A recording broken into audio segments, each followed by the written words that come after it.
A ver, ¿cómo están ustedes con los temas de conquistadores? A ver, los nombres de los libros del Nuevo Testamento.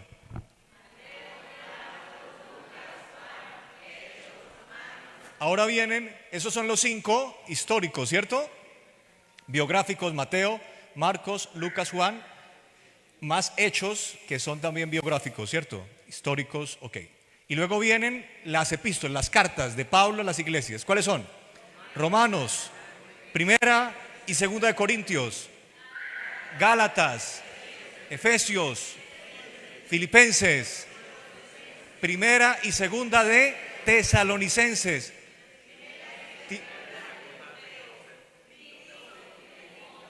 y Hebreos. 14, ¿cierto? 14. Se escriben en tiempos diferentes, pero bueno, vamos a trabajar los 3 momentos. Entonces, ¿cuáles son los 3 momentos? Las 3 formas de abordar el pasaje. Muy bien, excelente. El método con el que los reformadores, estamos hablando de Lutero, Calvino, pero sobre todo Lutero, el método de abordaje, de lectura de la Biblia, el método para leer e interpretar la Biblia, es el método histórico-lingüístico. No es de los tiempos de Lutero, eso es desde bien arriba, desde que estaba la Biblioteca de Alejandría. Pero es un método muy eficiente para estudiar textos antiguos. Se llama el método histórico-lingüístico. Hemos escuchado que se llama histórico-gramatical, pero lo gramatical está muy restringido. Lo gramatical está solo trabajando la materialidad del lenguaje, sintaxis, morfología, semántica. Lo lingüístico abarca otras cosas como la cultura, la filología, la semiosis, la semiótica. Bueno, hoy sí vamos a tener una clase un poquito más técnica. Ayer era para deleitarnos en Dios, ¿cierto? Y el espíritu estaba libre, pero hoy vamos a ser un poquito más académicos. ¿Les parece? Así que vamos a estar ya empleando algún lenguaje un poquito más específico, pero ustedes son muy inteligentes y yo también soy muy inteligente. ¿Cierto que sí? Ok, muy bien. Entonces, 3 niveles: el nivel lingüístico, el nivel histórico y el nivel teológico. Muy bien. Cuando hablamos de lingüística, ¿de qué hablamos? De la lengua, ¿cierto? Del idioma, ok. El idioma de esas cartas es un idioma que se llama koiné, es un idioma, es griego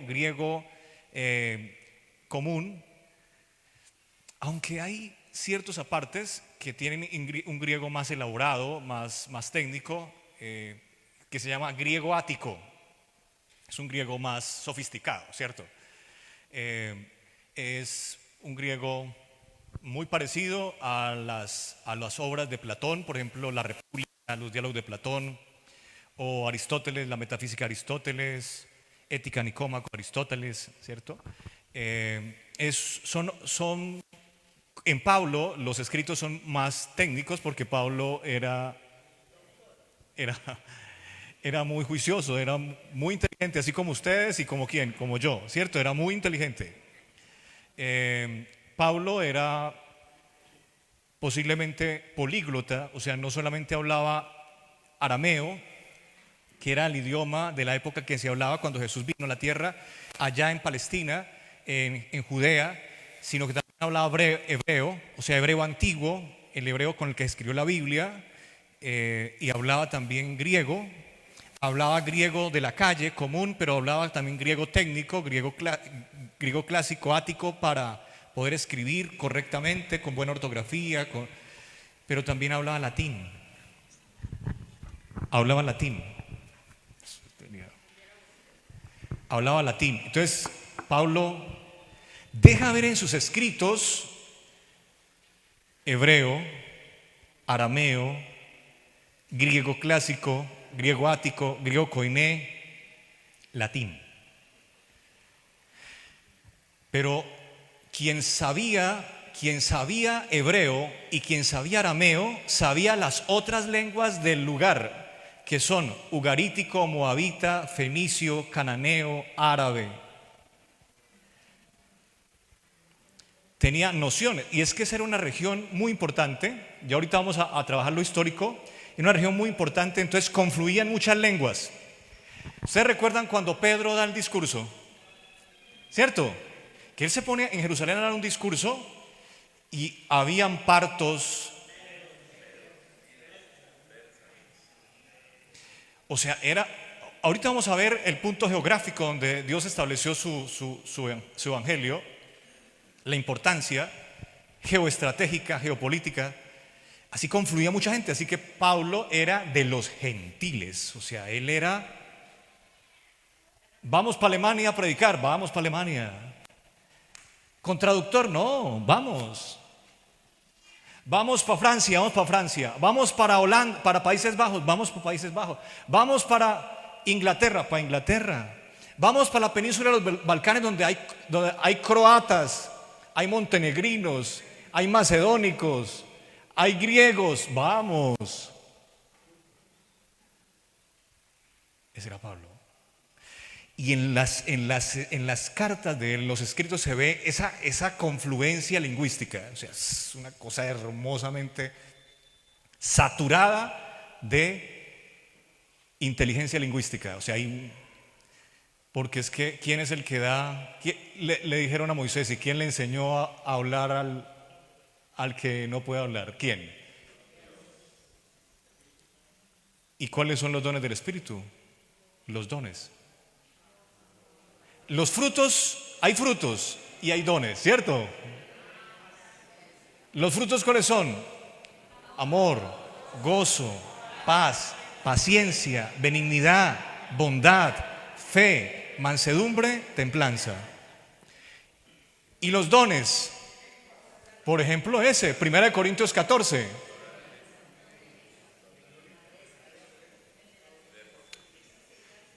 Entonces, allí estaba.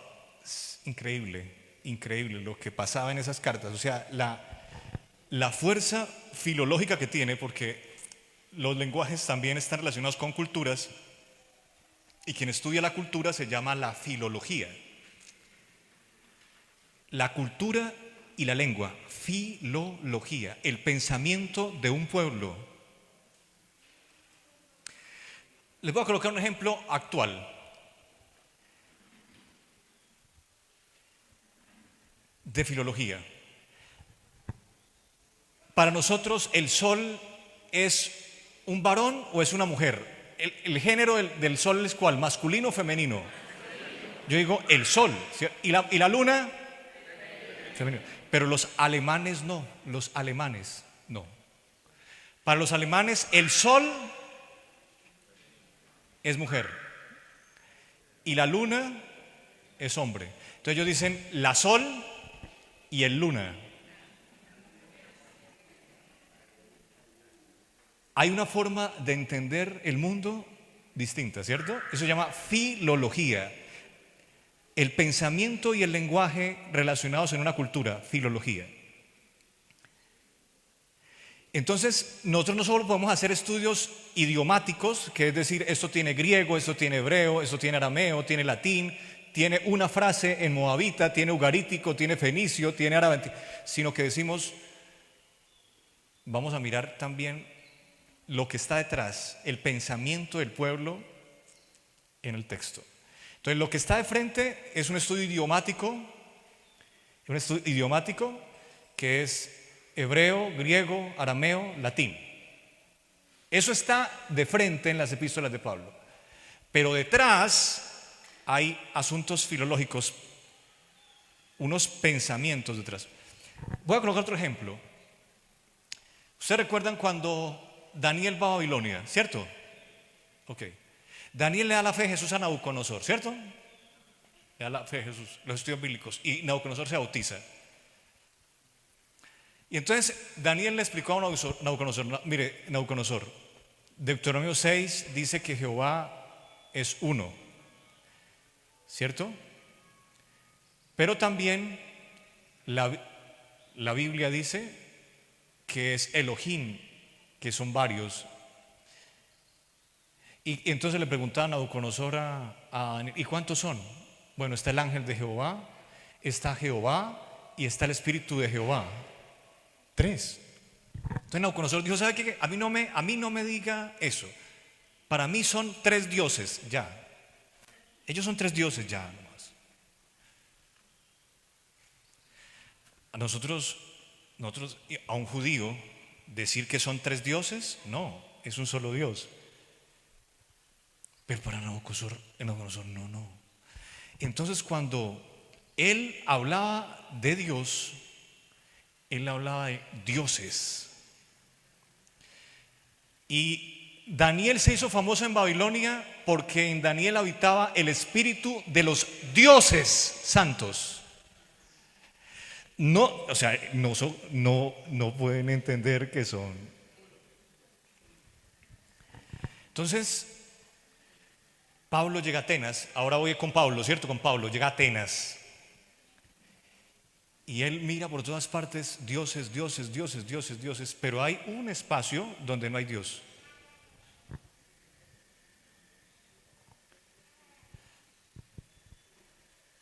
Hay un espacio sin Dios. Y Pablo utiliza el espacio, o sea, utiliza el pensamiento, porque el pensamiento filosófico es diferente al pensamiento teológico. La teología es dogmática, la teología es absoluta, la teología maneja la certeza, en cambio la filosofía maneja la posibilidad, maneja la pregunta, maneja la duda. ¿Ven la diferencia? Lo teológico es dogmático, certeza. O sea, en teología es certeza, certeza, certeza, certeza. En filosofía es duda, duda, duda, duda, duda. Y esa filosofía ha llegado hasta nosotros, hasta un francés llamado René Descartes, que él estableció un sistema que llama la duda metódica. Duda, duda, duda, y hay que dudar. Porque la filosofía está enfocada en el hombre, y la filosofía con respecto al hombre siempre tiene que cuestionar. Y es verdad eso, tenemos que cuestionar al hombre, cuestionar. La teología no cuestiona, admite, ya.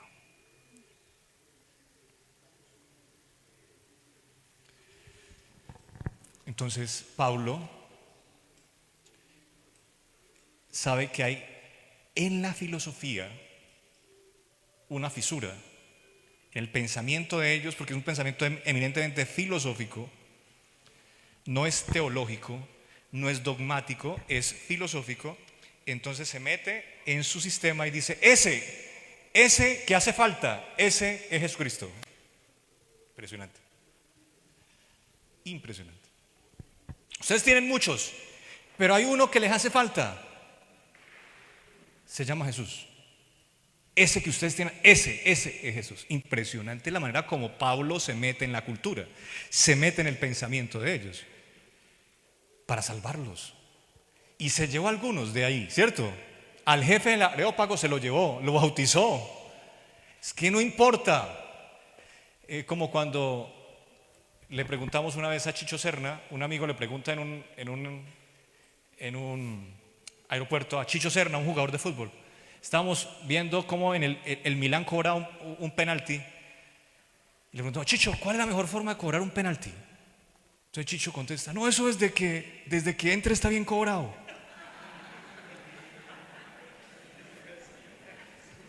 Si se salva, no importa lo que yo tenga que hacer, hay que salvarlo, hay que salvarlos, empujarlos, pero que se salven. Y Pablo hizo eso.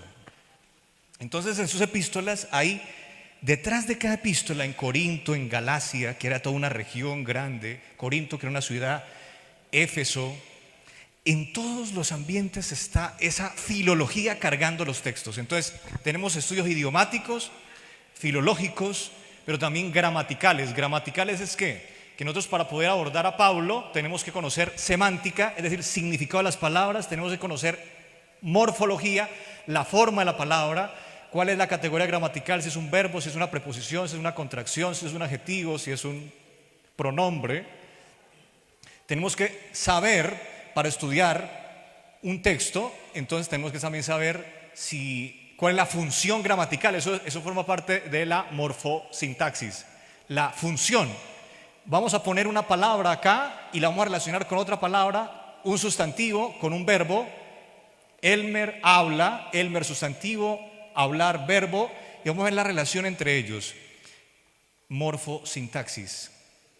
Entonces tenemos semántica, el significado de las palabras; morfología, la forma de la palabra, si es un verbo, si es un adjetivo, si es un sustantivo, y sintaxis, función gramatical, el orden, escribir con orden las palabras, poner donde es el objeto directo, etcétera. Bueno, debemos estudiar esas cosas para poder hacer estudios lingüísticos, así esto de manera general, ¿bien?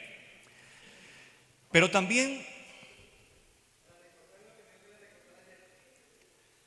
recuérdeme,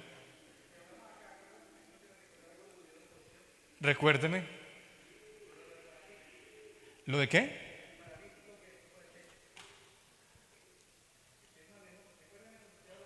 Ah, sí, al final te lo contesto a ti, ¿listo?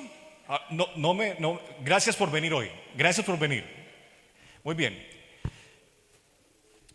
Entonces, eso forma parte así, de manera muy general, de los estudios lingüísticos, ¿bien? Lingüísticos, ok. Pero también tenemos que hacer estudios históricos, o sea, el segundo nivel es lo histórico. Tenemos que revisar lo histórico. Y cuando hablamos de lo histórico, a ver si el brillo de la luz nos permite ver algunas palabras en el tablero. Cuando hablamos de lo histórico, primero vamos a hablar de la geografía histórica. Por eso no estoy como tan de acuerdo en que se llame método histórico-lingüístico, sino que debe llamarse mejor sociolingüístico. Porque no estamos solo hablando de la historia, sino que también estamos hablando de geografía. Y también estamos hablando de economía. Entonces, hay otras disciplinas sociales, de las ciencias sociales, que deben entrar. Entonces, los estudios realmente no son ni histórico-gramáticos, ¿cierto? Ni solamente histórico-lingüísticos, sino sociolingüísticos. Y entonces, el primer nivel del entendimiento en los estudios sociales de un texto o históricos, vamos a seguir con la tradición, históricos, es pensar en la geografía. Un poco de geografía histórica. A ver, pero vamos a ver cómo estamos, no con la historia y la geografía, sino con la actualidad geográfica del mundo. ¿Cuántos continentes tenemos? 5, ¿cierto? 5 continentes. ¿Cómo se llaman?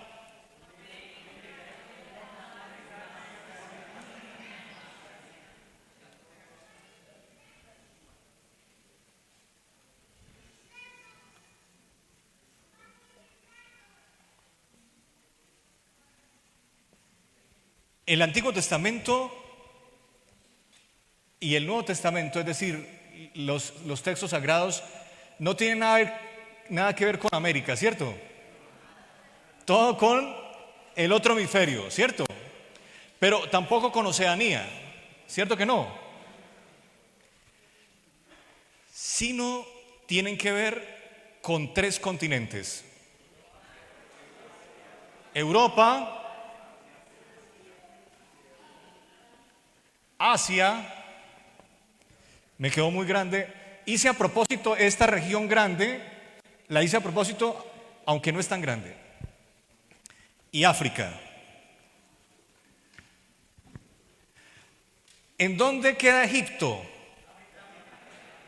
En el sur de África, en la mitad de África, en el norte de África. Acá, ¿cierto?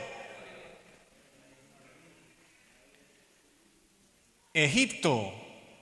Ya tenemos bastante información de Egipto, ¿no? Génesis ya no empieza a hablar de Egipto, ¿no? Claro. Ok, ¿dónde queda Israel? ¿En Europa, en África o en Asia? En Asia. O sea, vamos a llamar a ese territorio, en los tiempos de Pablo no se llamaba Israel. porque este territorio ha tenido unos cambios en el tiempo, pero ya hablamos de él. Y hay otro lugar muy importante que se llama Asia Menor, que es lo que hoy se llama Turquía. Le pongo ahí Turquía porque es el único que ha cambiado el nombre, porque Israel se llama Israel, ¿cierto? Y Egipto se llama Egipto. Y por acá en Asia hay una península, ¿cómo se llama? Arabia. Y entonces es muy importante cuando yo hago estudios de la Biblia, pero sobre todo acá hablando de Pablo, tenemos que, del Corpus Paulino, tenemos que saber estos 4 territorios: Asia Menor, ¿cierto? Israel, Egipto y Arabia.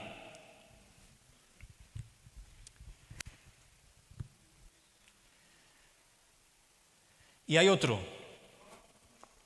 Bueno, Roma. Mesopotamia. ¿Dónde estaba quién? Babilonia. Estos 4 puntos son muy importantes. 1, 2, 3 y 4. Asia Menor, Egipto y Arabia. ¿Por qué el Señor dijo que su pueblo se ubicara acá? Porque todo pasaba por ahí. Los de Egipto para ir a Asia Menor, los de Egipto para ir a Mesopotamia, los de Mesopotamia para ir a Arabia, aún tenían que hacer este recorrido.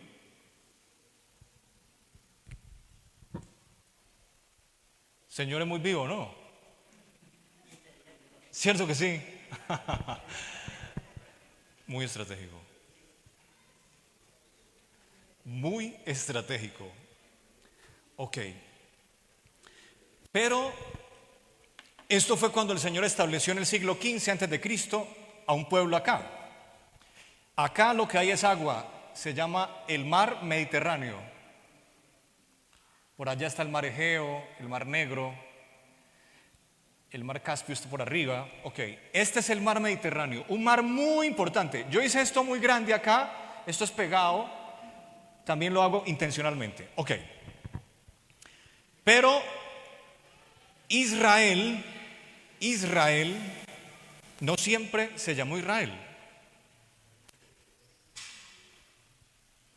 Entonces Israel se llamó Israel hasta el año 722 antes de Cristo. Más o menos desde el siglo XIV, algunos dicen 15, otros dicen 12, antes de Cristo, hasta el siglo VIII, porque antes de Cristo se cuenta al contrario. ¿Sí? ¿Se han visto, cierto? Que se cuenta al contrario. Ok. Entonces primero está el 15 y luego está el VIII. Hasta el año 722 Israel fue Israel. Luego se llamó solo la parte de abajo Judá, porque había 2 reinos, ¿cierto? Y quedó luego solo la parte de abajo que se llamó Judá, cuya capital era Jerusalén. Eso fue en el 722. Pero Judá también dejó de ser Judá en el siglo VI, cuando los babilonios invadieron Jerusalén. Año 587-586. Dejó de ser Judá. ¿Y ahora cómo se llamaba? No se llamaba, porque dejó de ser. Pero luego volvieron al territorio los judíos. Y cuando volvieron se llamó Judea. Entonces, para los tiempos de Pablo, para los tiempos de Jesús, se llamaba eso Judea. Y había otros territorios ahí cercanos que tenían una cultura parecida, por ejemplo, Galilea, Decápolis, Samaria. Pero todo este territorio dependía de, o sea, formaba parte de una provincia. La ciudad más importante que había en este territorio para los romanos se llamaba Siria. La región más importante se llamaba Siria, cuya capital era Damasco. ¿A dónde era que iba Pablo a perseguir cristianos? ¿A dónde? A la capital de la provincia, a Damasco. A Damasco. Entonces acá estaba Judea, Galilea, Samaria, Decápolis, que eran 10 ciudades, Idumea, Perea. Esas eran regiones pegaditas a Judea. Pero Judea era uno, Judea, donde está Jerusalén, uno, ahí estaba. Eso quedó atomizado, o sea, quedó pequeñito. Cuando Jesús vino, realmente un territorio no tan grande, Judea. Pero Jesús nació en Galilea, en Nazaret. No, se crió en Nazaret. ¿Nació dónde? En Belén de Judea, porque él era judío, descendiente de David. Él era rey, el rey número 44. Ok, esto estaba muy bien hasta que mataron a Jesús. Y sobre todo que mataron a Esteban en el año 34. Y entonces Dios le dijo a los discípulos: y me seréis testigos en Jerusalén, en Samaria,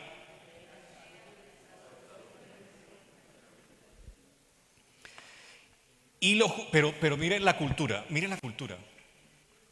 Jesús escogió a 12 para que estuvieran con él, para enseñarle a predicar, para que bendijeran en su nombre, para que sanaran enfermedades, etc. Y les dijo: y por todo el mundo. Pero saben que la mayoría de ellos les gustaba la casa, les gustaba Ibagué, el tamal al desayuno con chocolate. Es que ir a comer hamburguesas cuando uno le dan arepa con caldo en la mañana, ¿cierto? En Estados Unidos se comen donas. Las donas son esas con café al desayuno, hermano. ¿Dónde se inventaron eso ellos? Y nosotros se comemos al desayuno calentado, tamal con chocolate y pan. Imagínense. ¿Alguno de ustedes no ha desayunado? ¿Ya ha desayunado? Ok. Muy bien. Y entonces la mayoría de los apóstoles se quiso quedar. ¿Y sabe lo que tocó hacer?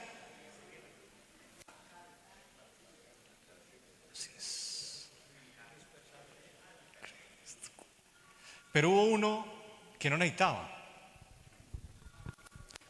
El número 12. Él decía, como un abortivo, como así como el último, ¿cierto? O sea, estaba a punto de que me abortaran y nací. Estaba a punto de morir y nací. Como cuando hay parejas que 10 años, 20 años, 90 años, como Abraham y Sara, y de pronto nace el niño. Y Pablo, el número 12. Yo sé, ¿saben? La señora White dice que posiblemente el 12 era Esteban, el diácono Esteban. ¿Recuerdan a Esteban? Era bilingüe, así como Pablo. Era intelectual, tenía formación en filosofía, era internacional, o sea, tenía visa americana, se iba para todas partes, iba a 180 países con esa visa. Esteban. Pero el diablo mató a Esteban. Pero la señora White dice que cuando el diablo mató a Esteban, el Señor dijo: se lo cambio.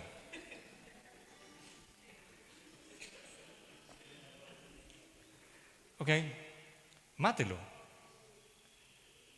Pero yo lo reemplazo. Y adivine con quién reemplazó.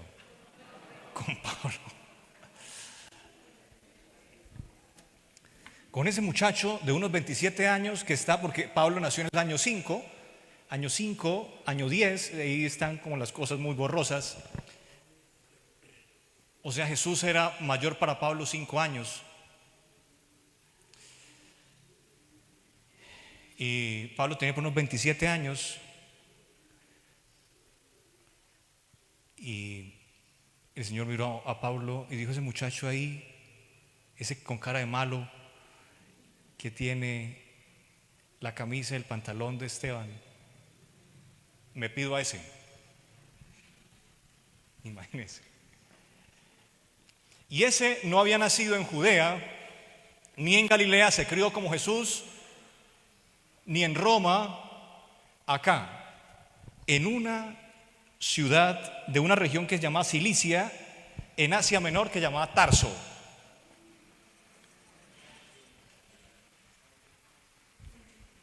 Entonces esa es otra palabra que tenemos que ubicar, ¿cierto?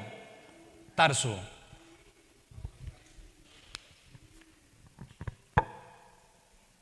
Entonces acá está Siria, Damasco y Tarso.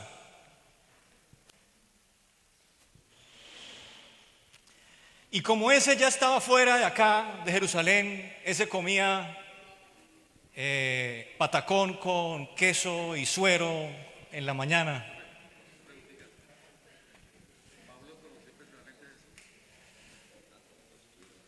Es un asunto que si Pablo, venga, gracias por... Pablo conoció personalmente a Jesús.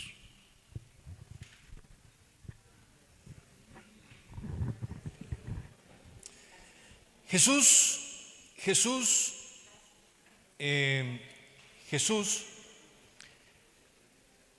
se concentró acá.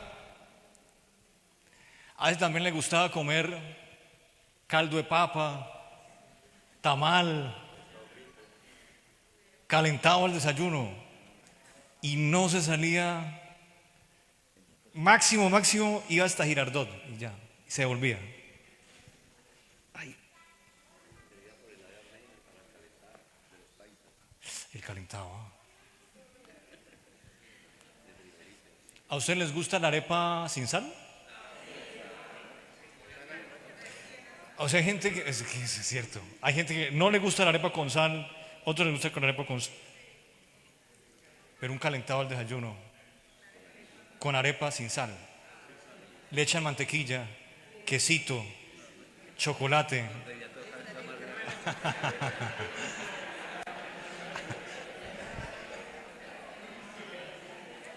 Pablo comía calentado, pero cuando le servían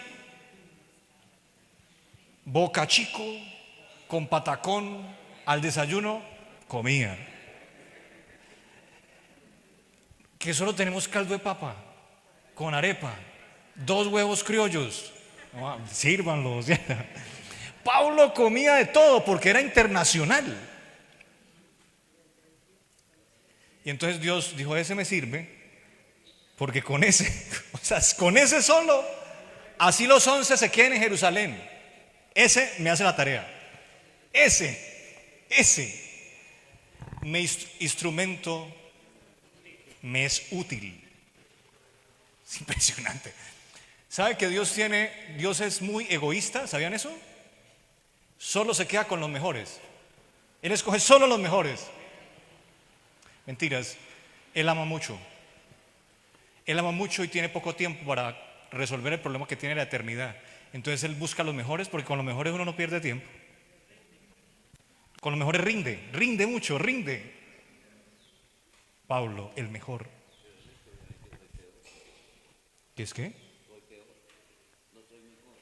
Eso dijo Pablo: a mí me escogieron y yo soy el peor de los apóstoles. Solo que cuando el ser humano piensa así, Dios dice: a ese es que necesito. ¿Usted recuerda con Moisés? No, yo no sé hablar. ¿No sabía hablar? ¿Sabe cuántos idiomas hablaba Moisés? 14. La señora White lo dice en un texto que no está traducido al español. En inglés está, y dice: Moisés ciertamente sabía cómo hablar, porque había sido capitán del ejército de Egipto. Era el ministro de defensa del país. Manejaba por lo menos 14 idiomas: fenicio, ugarítico, arameo, acadio, sumerio, fenicio. 14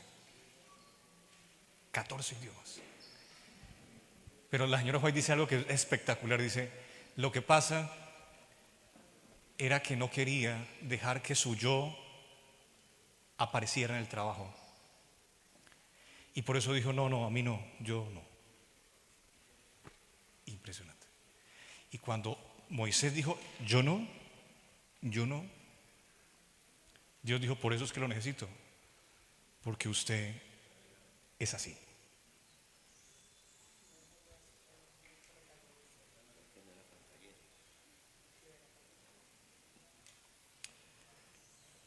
Y Pablo, a Pablo no le pasó como Pedro, que el Señor bueno, no fueron 3 años con Pedro, fueron 2 años quizá con Pedro, 2 años y medio. Con Pedro fue uno de los que más duró, 2 años y medio, 2 años y 8 meses, algo así. Pero Pedro, Jesús le decía cosas, Lloró después de la crucifixión, lloró antes de la crucifixión y no dejaba. O sea, era tardo. Pedro.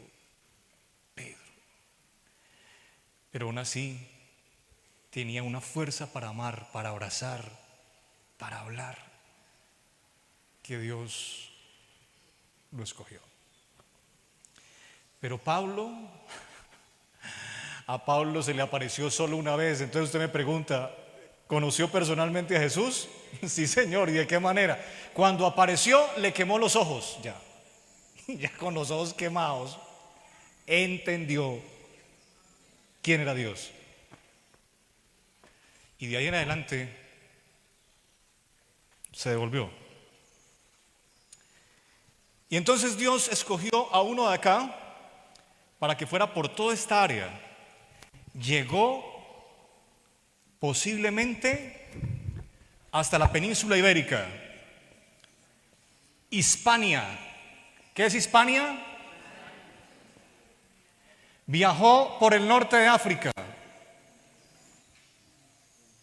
viajó por las islas del Mediterráneo, fue a la península de los Balcanes, donde está Macedonia, Grecia, y murió en Roma.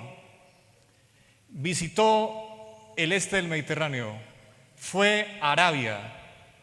Eso tenía más sellos en el pasaporte que otra persona.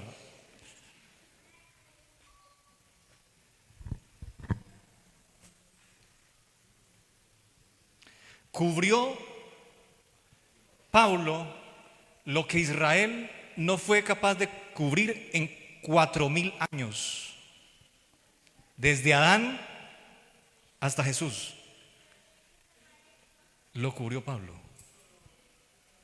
esa zona. Ustedes conocen Yugoslavia. ¿Dónde está Yugoslavia? Península de los Balcanes, acá. Donde está también Grecia, Macedonia, Croacia, Serbia, Montenegro. Ok, acá, Yugoslavia. ¿Sabe quién era de Yugoslavia? Mejor, ¿quién evangelizó Yugoslavia? Tito. Una de las cartas, Tito, ese.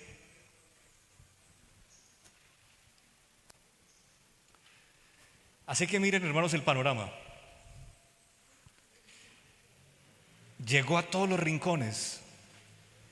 Cuando eso ya era un imperio, el imperio romano, y todos estos eran provincias del imperio: Hispania, Galia, Germania, Italia, Grecia, Macedonia, Egipto, Cartago. Todo eso lo cubrió Pablo.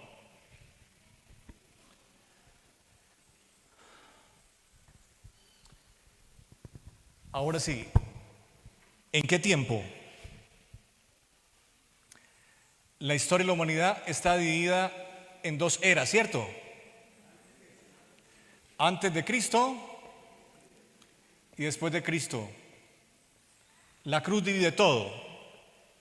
Desde el 3300 antes de Cristo hasta el 476 después de Cristo está la Edad Antigua. Del 476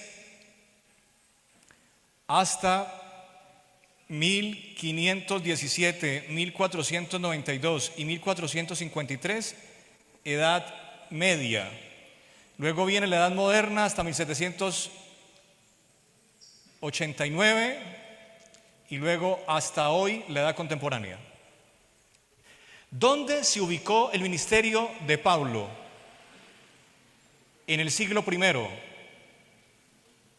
es decir, del año 1 al año 67, cuando murió, 68. Y ese muchacho en 30 años resolvió el problema de Israel de 3000 años. Impresionante. ¿Cómo adquiere Pablo la ciudadanía romana? Y dos,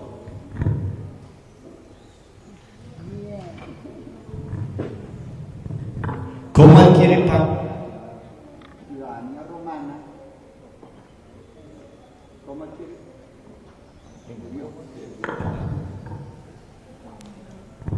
¿Cómo adquiere Pablo la ciudadanía romana? ¿Por qué motivo la adquiere? Y lo último, usted ahí acaba de decir que el ministerio de Pablo del año, ¿qué dijo usted? ¿1?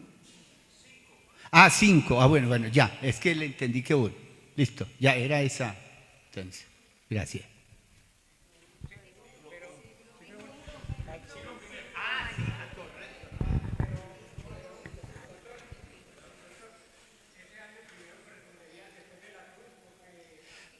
Hay un asunto ahí historiométrico que hay que resolver, ¿cierto? Pero vamos a pensar que sí, o sea, hay que ajustar eso, pero por eso decimos que nació Pablo entre el 5 y el 10.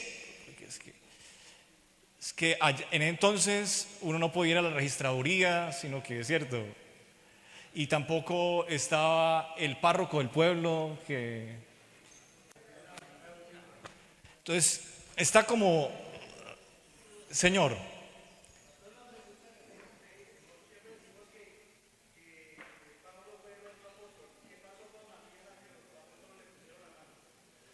no, él sí.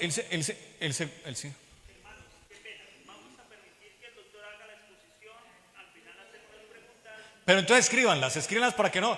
Yo es porque, como es la primera oportunidad que tienen para pero entonces al final, ok, al final. Pero guárdenlas y el pastor me dice entonces en qué momento, listo, muy bien. Ok.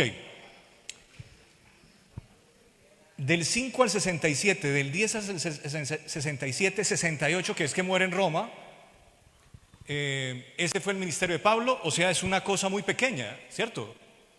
30 años, 40 años, hablemos de 40 años. 40 años de ministerio, desde los 27 añitos más o menos, 28, 30 años, así como Jesús, hasta cuando murió. Pero qué años tan sudados, ¿no? Impresionante.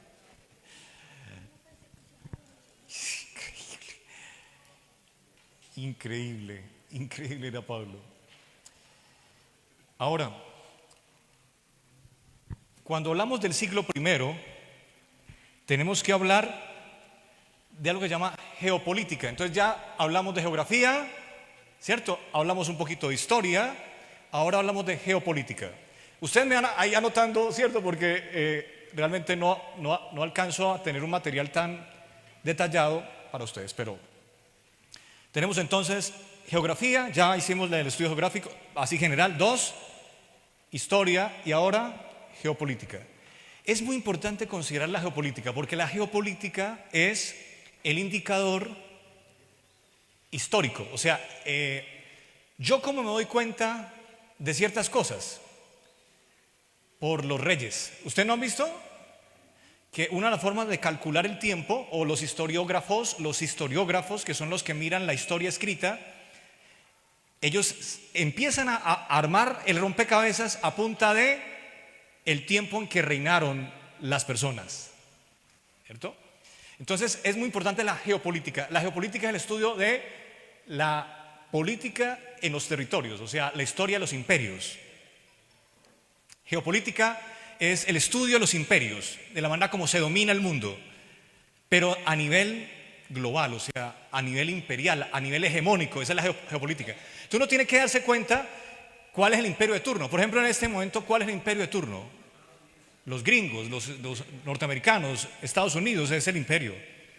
Desde que entraron a la Segunda Guerra Mundial con Pearl Harbor hasta hoy, los gringos dominan. Cuando empezó la Guerra Mundial tenían 30 bases en el exterior, ahora tienen 30.000.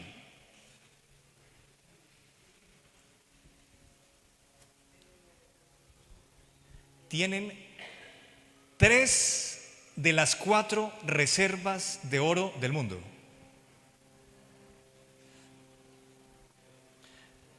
Acá hay una empresa que se llama Ecopetrol, que es la más grande de nosotros, ¿cierto? De Colombia, Ecopetrol. La más grande de Estados Unidos no se llama Ecopetrol, se llama Walmart, como decir Almacenes Éxito, o Carulla, o Jumbo. Walmart, cuando facturan ellos al final del mes, yo llego y sumo, y es lo mismo que facturan las 1.000 primeras de Colombia. Las 1.000. Usted toma Ecopetrol, Argos, Grupo Sura, baja, suma 1.000, y lo que suman las 1.000, eso factura la primera de Estados Unidos, el imperio. Entonces uno tiene que darse cuenta en qué imperio está o no. Ay, el imperio. Y el anterior a ese fue el inglés, pero también había otro que se llama el austrohúngaro, el otomano. Estamos en el imperio americano. ¿Qué imperio había en los tiempos de Pablo?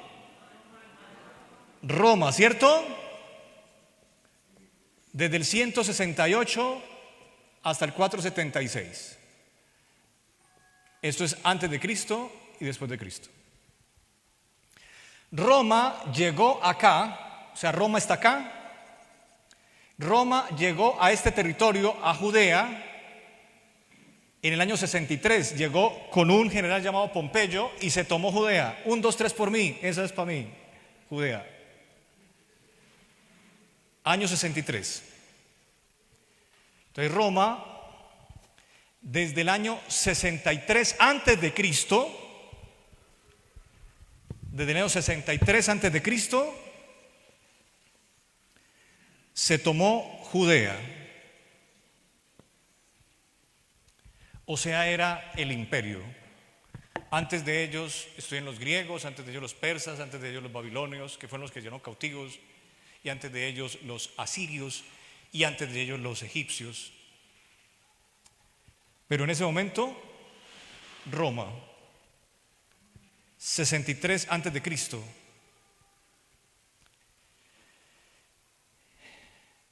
Pero todavía no habían nacido los césares, cuando eso eran los senadores romanos, generales romanos que conquistaban territorios. Y el último general importante que hubo se llamó Julio César, pero lo mataron en el Senado. Y en el año 27, apareció el sobrino, nieto, hijo adoptivo de Julio César, que llamó Octavio, que es conocido como Augusto César. Ustedes ven que en las narraciones del Nuevo Testamento, en los evangelios, dice cuando era emperador Augusto César, Jesús nació. ¿Sí es importante la geopolítica? Porque marca tiempos. Marca tiempos. Augusto César. Augusto empezó a gobernar en el año 27 antes de Cristo, es decir, 27 años antes de que Jesús naciera, Augusto César gobernó. Y gobernó hasta 14 años después de Jesús. Entonces Augusto está desde el 27 antes de Cristo hasta el 14 después de Cristo. Y él no tenía hijos, sino una hija, y la casó con un soldado que se llamaba Tiberio. Y entonces Tiberio se convirtió en emperador, y este Tiberio fue el de la crucifixión de Cristo. Iba desde el 14 después de Cristo hasta el 37.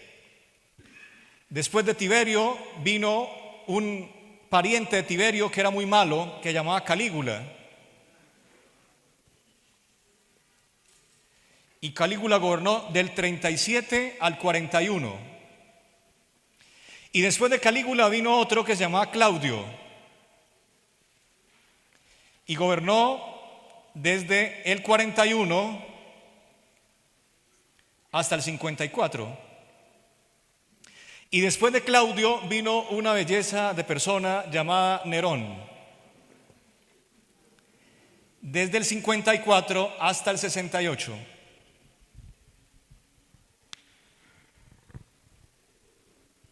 Estos emperadores tuvieron que ver con Pablo. Este decidió dónde nacería Jesús y este escuchó que a Jesús lo mataron y Nerón, mató a Pablo y a Pedro. A Pedro crucificado y a Pablo decapitado. Geopolítica de Pablo. Augusto César, 27 al 14, Tiberio el 14 al 37, Calígula el 37 al 41, Claudio el 41 al 54 y viene Nerón. Después de Nerón vino Galba, Otón, Vitelio, que solo duraron un año ahí entre ellos. Y luego vino Vespasiano. ¿Se acuerdan de Vespasiano? El que entró a Jerusalén con su hijo Tito, la sitió y tomaron Jerusalén. Y Vespasiano tomó el oro que había en Jerusalén y con ese oro construyó el Coliseo romano. Y después de Tito vino el último emperador del siglo I que llamó Domiciano. Pero este es el esquema geopolítico del siglo de Pablo, del siglo I, desde Augusto hasta Nerón. Ya revisamos la parte que política, la parte histórica, la parte geográfica. Ahora vamos a revisar la parte biográfica. ¿La parte qué? Biográfica.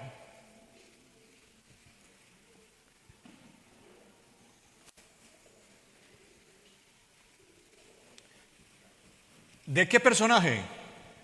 Del autor del corpus, ¿cierto? Del autor de las epístolas.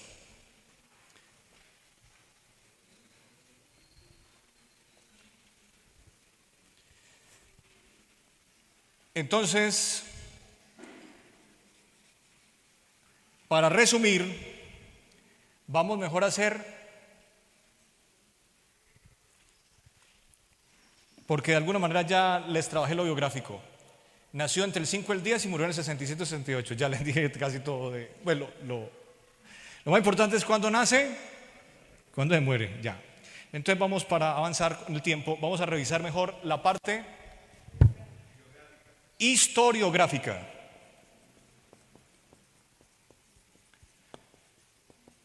Hay diferencia entre historia, historiología e historiografía. ¿Qué es historia? Contar el pasado.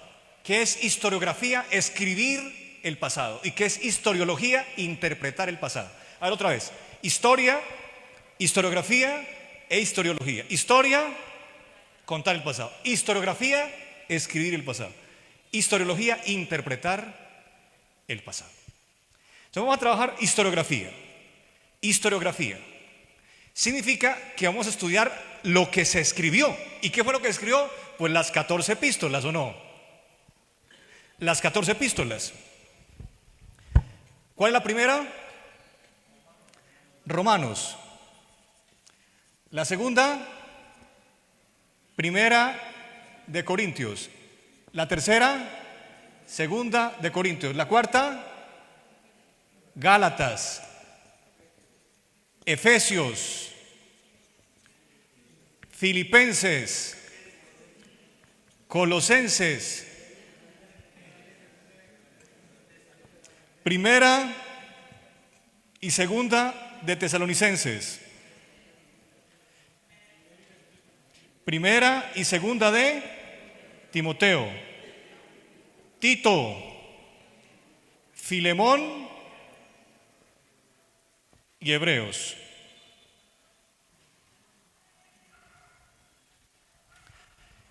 Entonces la parte historiográfica tiene que ver cuándo se escribió y las circunstancias en las que se escribió, ¿cierto? La epístola. Ok.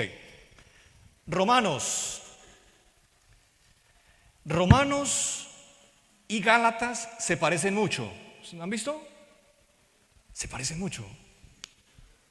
¿Por qué? Porque resulta que uno cuando lee a un autor y el autor ha escrito en el tiempo, uno se da cuenta que el escrito, que este autor es un poquito diferente a este autor. Es la misma persona, pero el tiempo cambia a la gente, ¿o no? Si yo le digo, escriba a mi hija que tiene 13 años algo, escriba un poema, ella escribe un poema, pero cuando tenga 53 años, ella escribe otro poema, es diferente. Entonces uno ve diferencias y uno encuentra que Romanos y Gálatas se escribieron entre el 57 y el 58. Estas dos epístolas son casi el corazón del corpus. Todas son importantes, pero estas dos son muy importantes.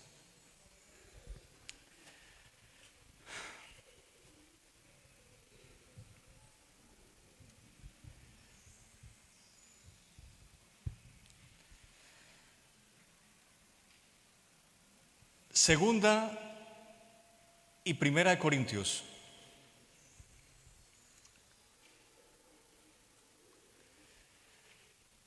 Se escriben también por esta época.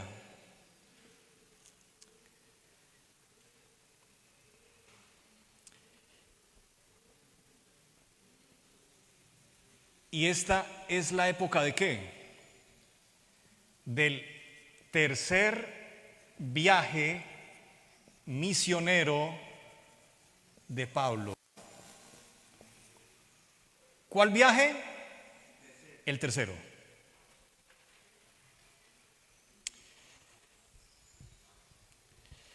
Efesios, Filipenses, Colosenses, Filemón, posiblemente Tito,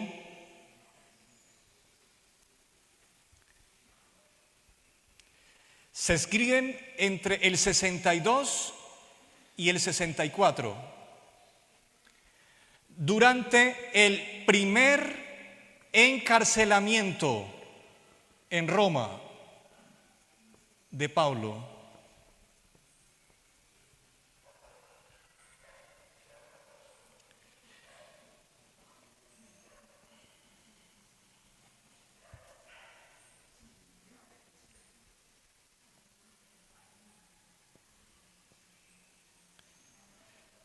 Primera y segunda de Timoteo. Yo les voy a dejar unos apuntes. ¿Les parece? Ahorita le voy a entregar a la hermana que nos está haciendo las diapositivas. Yo le voy a entregar apuntes para que ustedes se queden con las diapositivas. Van a tener todo. Y otras cosas. ¿Les parece? Muy bien. Las pueden utilizar para predicar. Cualquier pregunta, mírenla ya al profesor. Él le resuelve cualquier pregunta. Lo que diga la diapositiva le preguntan a él. Pueden hacer eso, pastor, ¿cierto? Es que usted tiene la obligación, pastor. No, mentiras, él nos colabora porque él es también muy juicioso, muy estudioso. Él es muy estudioso de la Biblia y próximamente estará haciendo un doctorado en Nuevo Testamento, ¿cierto, pastor? Ok. La última vez que Pablo escribe, lo escribe en Roma en el año 67. Escribe primera y segunda de Timoteo. Segundo y último encarcelamiento de Pablo.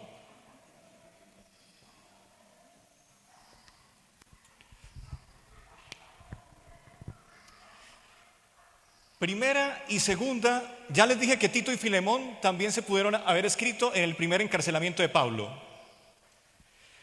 Nos queda Tesalonicenses y Hebreos. Tesalonicenses parece que fue la primera epístola en ser escrita por Pablo.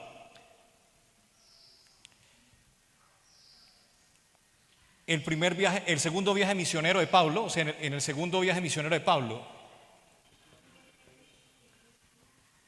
que fue 50, en el 51 se fecha como el año de origen, entonces entre el 50 y el 52. Y Hebreos, ¿cuándo la escribió Pablo? Hay ya muchas teorías, pero a mí me parece que la escribió Pablo después del Concilio de Jerusalén del año 49. Yo creo eso, pero hay otras personas que piensan otra cosa, ¿cierto? Entonces uno no puede ser categórico allá. Porque ese Concilio de Jerusalén tenía que ver con el templo, con la ley ritual, y Hebreos está cargado de eso, del santuario, los servicios del santuario, Jesús como sumo sacerdote. Está escrito para la nación hebrea, por eso se llama Hebreos, ¿cierto? Ok.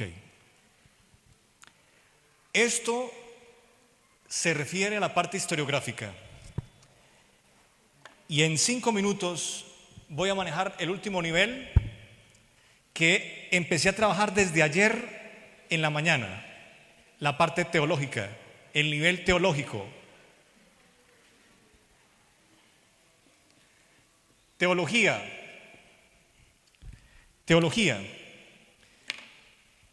¿De qué habla Romanos? Romanos habla de un asunto llamado soteriología, ciencia de la salvación. Lo mismo Gálatas, soteriología. ¿De qué habla primera y segunda de Corintios? Antropología. Entonces, soteriología, salvación. Antropología, el hombre. Soteriología, salvación.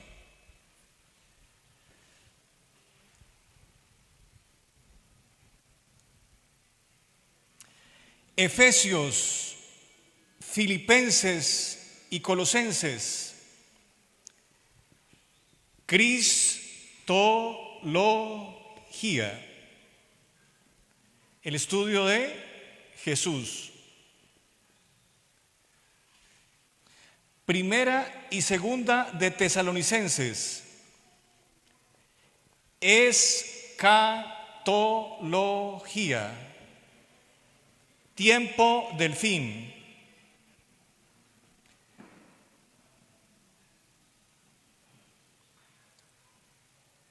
Tito y Filemón.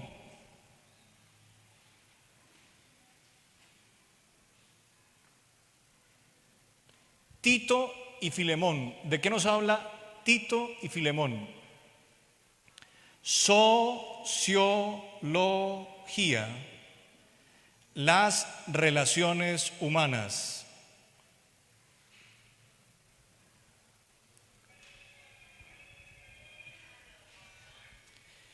Y Hebreos, protología y liturgia. Es decir, el comienzo de las cosas y el santuario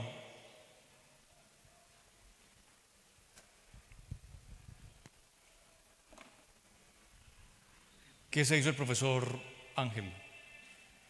Ya terminamos. Voy a repetir entonces mientras viene el pastor. Romanos, eso también se lo puedo dejar en las diapositivas. ¿Quieren que les dejes unas diapositivas? Va a quedar en diapositivas también. Ya. ¿Cualquier pregunta? Romanos, soteriología, salvación. Corintios, antropología, hombre. Gálatas, soteriología, salvación.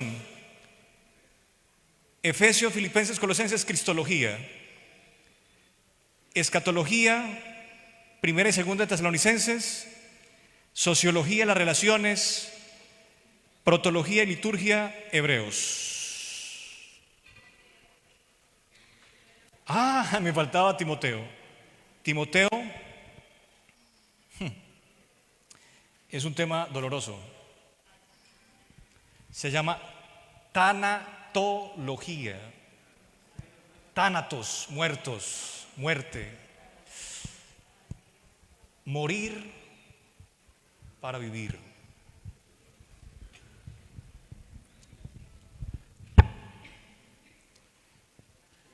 Tanatología.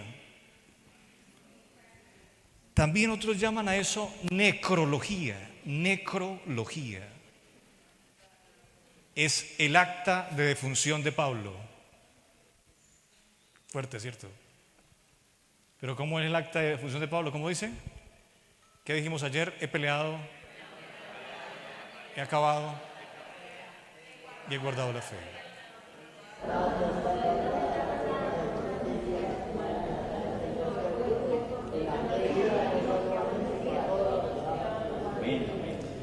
Llevamos 9 versículos para aprenderlo, ¿cierto? El último versículo que se tiene que aprender es Hebreos 1:1. Dios, habiendo hablado de muchas formas y de muchas maneras a nuestros padres por los profetas, ahora en los postreros tiempos nos ha hablado por medio de su Hijo, a quien constituyó, por eso protología, a quien constituyó heredero de todo y por quien asimismo hizo el universo.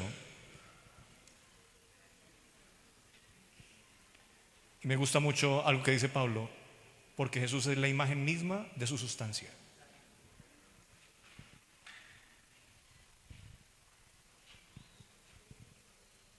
Pastor Ángel, ya terminé. Vamos a ver qué dice, porque hay otras exposiciones, perdón hermano, vamos a ver si nos dejan seguir con el micrófono o hay que ceder el micrófono.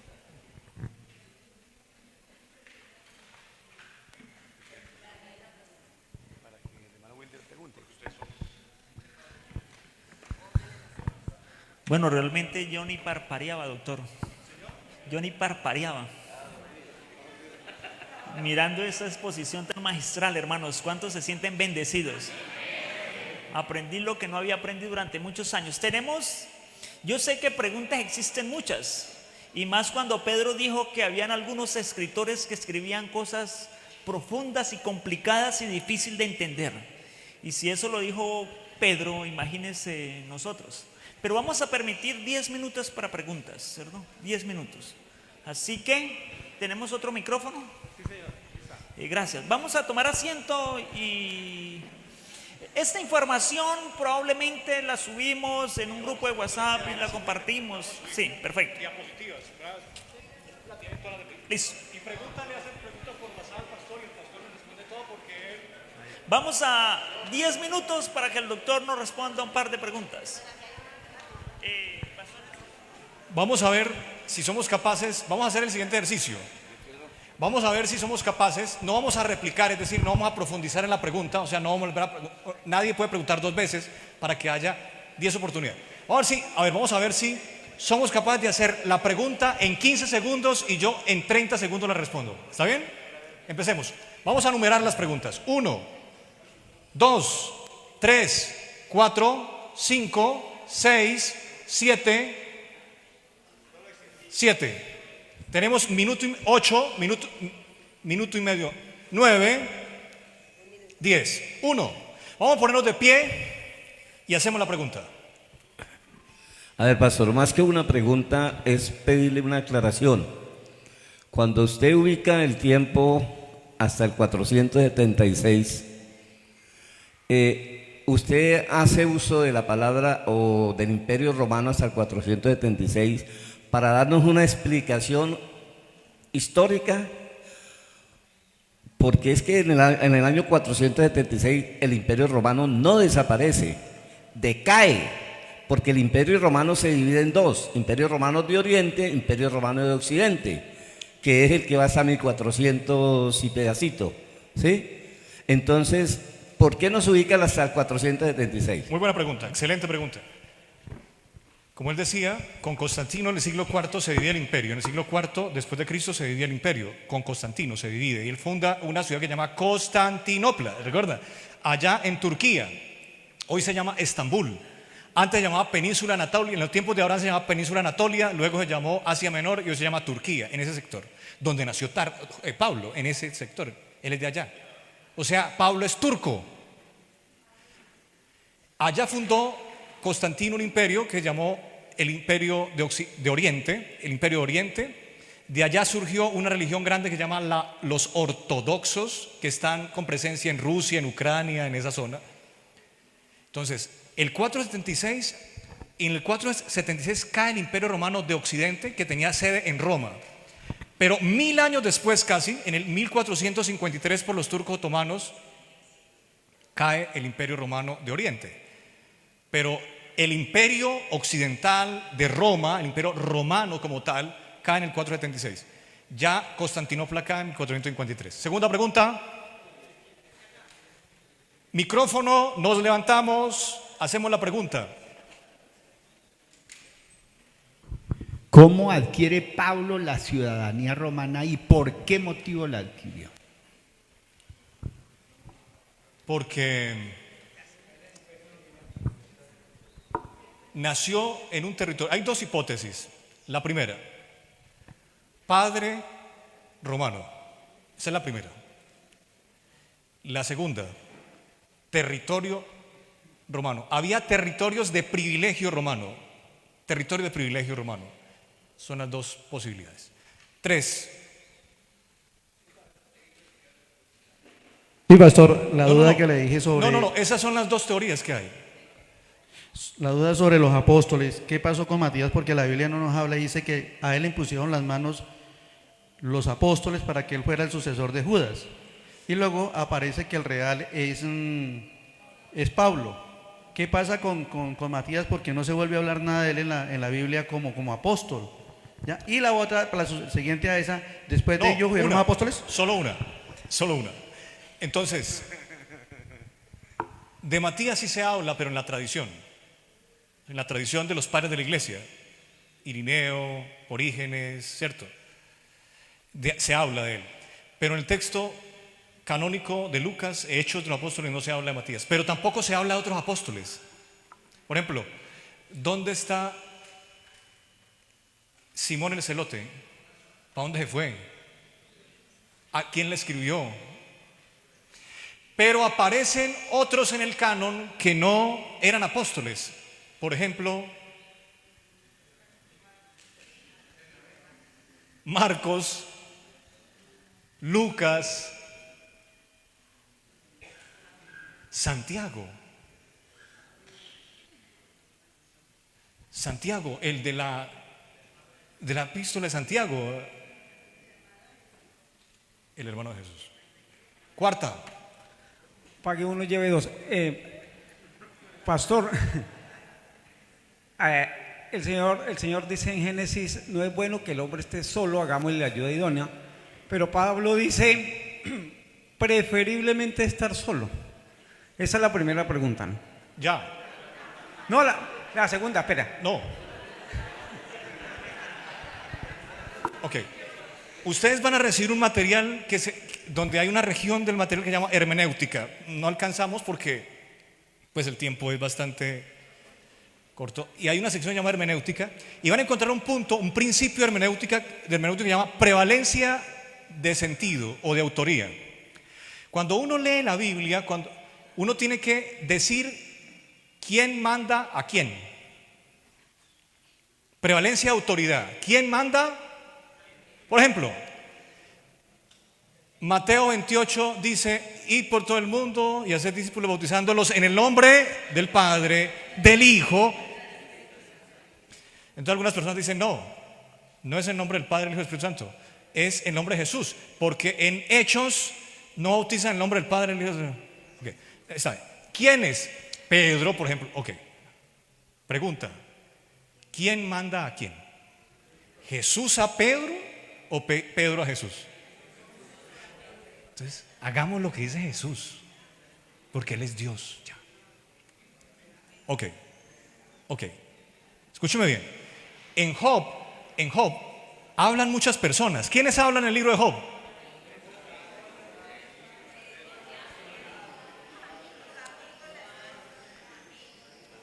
Hablaría Job.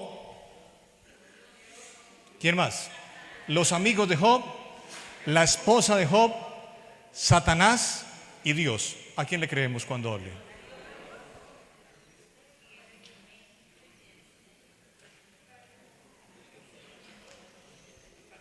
Siguiente pregunta.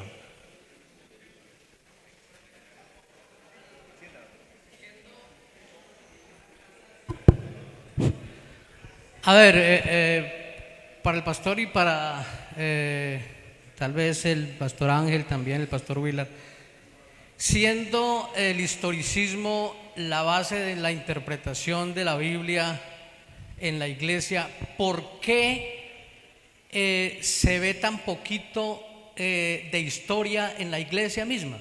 Es decir, no es una temática en la que se profundice, en la que se interese mucho la iglesia.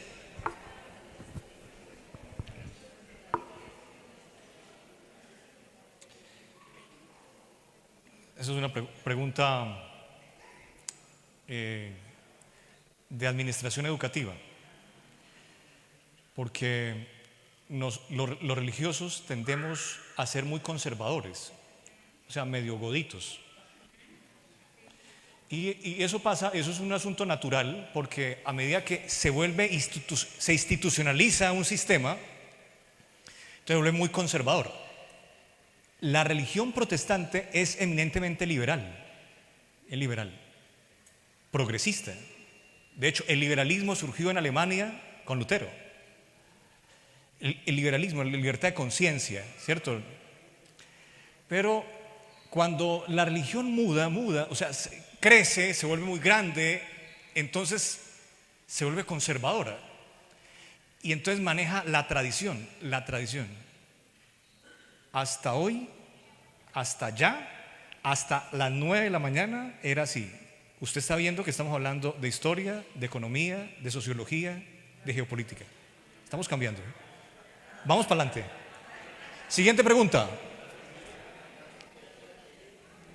Es la número 6. ¿Se apagó la 6 o ya fue contestada, cierto? Yo quiero saber por qué en los años de Jesús, o sea, antes se contaba el tiempo, era hacia atrás.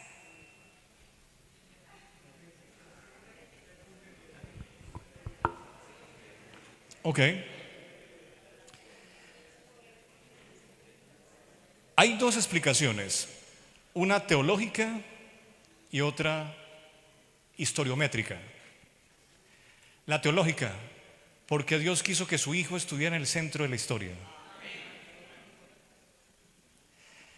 Pero como Jesús es el centro de la historia y no sabemos cuándo empezó todo y tampoco sabemos cuándo terminará todo, entonces tenemos que, como Él está en el centro, como Él es la referencia, entonces tenemos que tomarlo a Él como referencia. Y vamos a contar después de Él y antes de Él. Ya. Y entonces, antes de Él, pues tenemos que contar 1 antes de Él, 2 antes de Él, 3 antes de Él. Y después de Él, pues 1 después de Él, 2 después de Él, 3 después de Él. 7. 7. 7.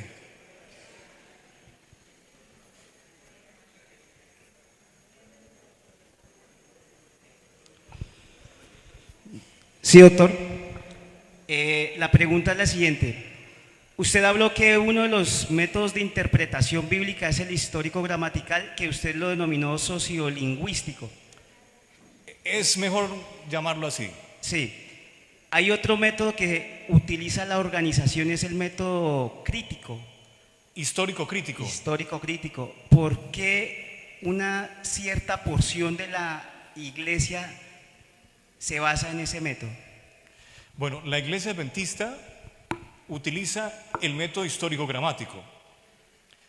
Ya dijimos, como el hermano me pidió, que estamos yendo para adelante un poquito más porque hay que ir avanzando. Y entonces ya no vamos a llamarlo solo histórico-gramático. Algunos autores nuestros ya están hablando de histórico-lingüístico y pues mi especialidad es hermenéutica, ¿cierto? Filosofía del lenguaje y estudios del lenguaje. Entonces, cuando uno hace estudios y compara con otros profesores de Andrews, entonces es mejor estamos ya empezando a llamar al método sociolingüístico. ¿Ok?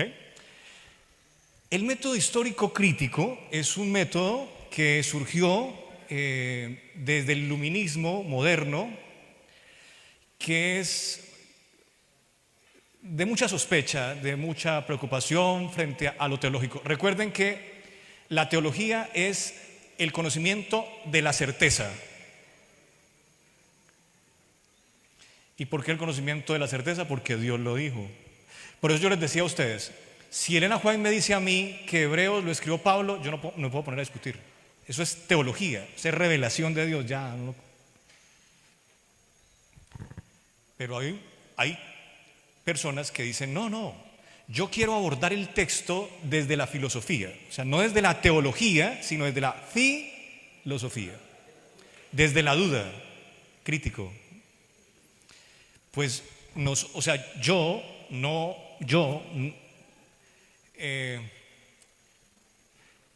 considero que se puede abordar lo teológico con filosofía, porque teología es una cosa y filosofía es otra. Yo le hago preguntas a Demócrito, a Leucipo, a Anaxágoras, a Empédocles, ¿cierto? A Anaximandro, a Anaxímenes, a Sócrates, a Platón, a Genofonte, a todos ellos le hago preguntas.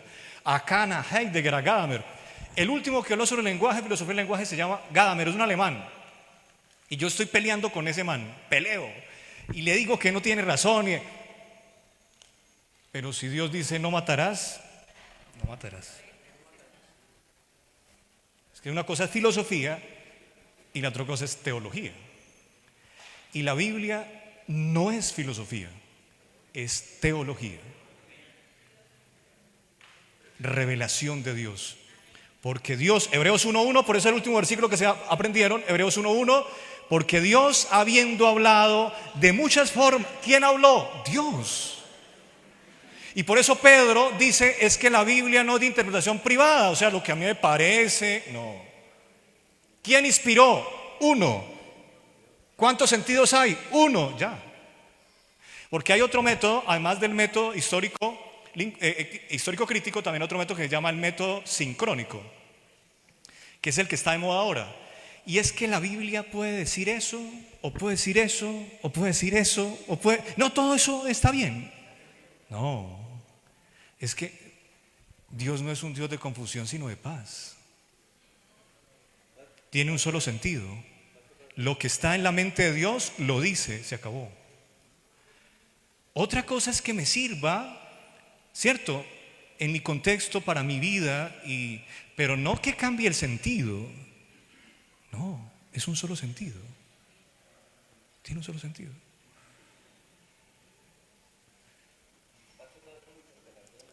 No.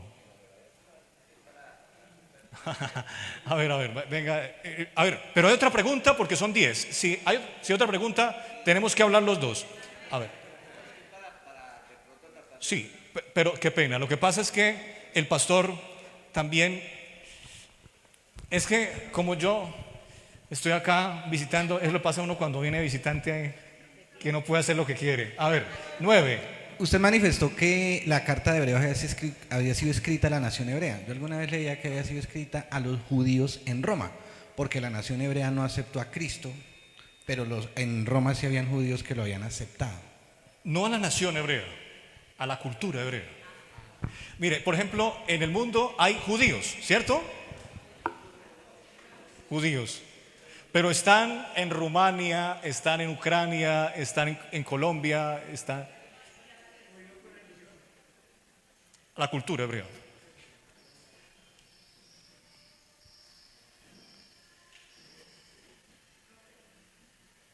De hecho, vengan, le voy a decir algo. La mayoría de las cartas de Pablo la escribió a la nación hebrea, a la cultura hebrea. Porque es que él no, usted ve que en las cartas habla de la ley, habla de Moisés, en Romanos habla de Agar, habla de Sar, como si los gentiles fueran judíos. O sea, él maneja un discurso pero muy buena la pregunta es muy buena, porque los destinatarios de Pablo son motivos de preocupación, porque es que uno dice que Pablo quizá le hablaba a los colosenses, pero es que le habla a los colosenses y utiliza puro texto del Antiguo Testamento. Uno dice, ¿a quién le está hablando realmente Pablo? ¿Sabe quién le está hablando? Al universo. Así como Moisés le habló, porque es que no está hablando Pablo. Toda escritura es inspirada ¿por quién? Por Dios. Y de estas piedras puede hacer hijos de Abraham. ¿Número 9 o 10? 10. ¿Dónde está la 10? Hermana, a ver. Profe, nosotros acá estábamos preguntándonos siempre si Pablo fue casado. Hay personas que dicen que sí, otras que dicen que no. Gracias.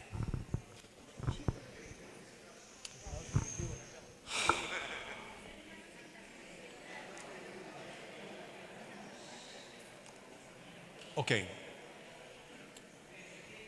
Técnicamente era fariseo, formaba parte de un sistema muy cerrado de liderazgo fariseo en Jerusalén.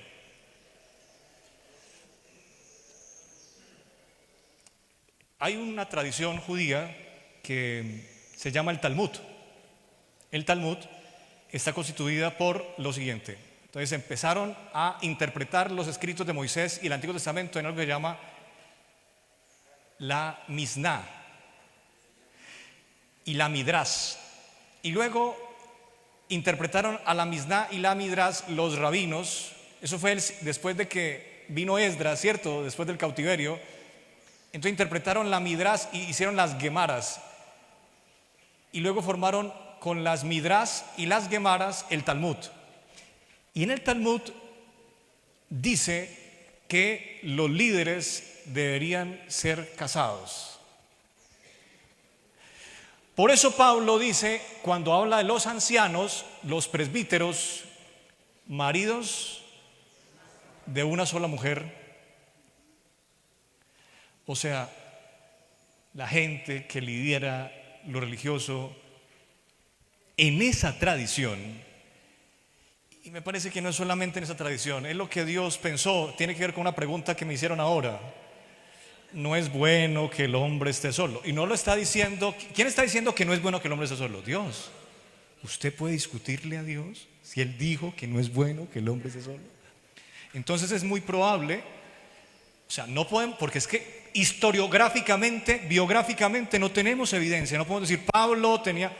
Él a veces dice unas cosas, yo no me puedo llevar a mi novia también a los viajes porque Pedro se lleva a la esposa. Yo no puedo llevar, Pablo dice eso, ¿cierto? Pero entonces Pablo dice eso, pero también dice otras cosas. Entonces, lo importante es que en el cielo Pablo no va a tener esposa.